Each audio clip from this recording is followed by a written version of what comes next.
Isa sa mga benefits dito sa GoTyme ay ang free transfer. InstaPay transfer yan, ibig sabihin mabilis from GoTyme to other bank. Itetest natin kung magkakaroon ba ng kahit anong issue at madali lang ba siyang gawin. By the way, kung first time mo sa channel na to and gusto mo pa ng mga online tutorial videos katulad nito, please click the subscribe button. Bala ko mag-transfer from GoTyme to Land Bank. At yun nga yung benefits niya o yung maganda kasi libre yung transfer dito sa GoTyme.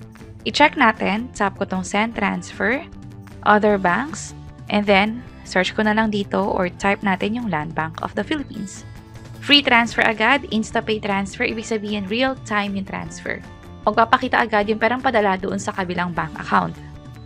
And speaking, ito yung balance ko ngayon, test natin kung mabilis nga or may kahit na anong issue. Try ko dito ay 100 pesos, tap ko yung next. Meron ditong account number, account name, at note na fifill-upan.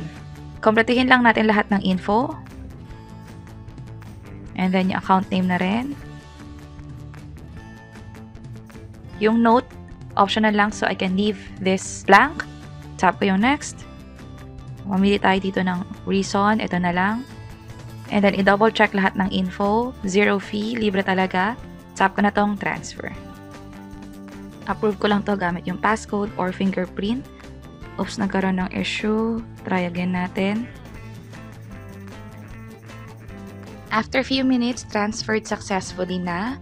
And meron tayong notification na na-receive din sa bandang taas. Pwede ko tong i-add as favorite para next time kung gusto ko man mag-transfer, nakasave na siya at hindi ko na kailangan i-enter yung mga details like yung account number manually.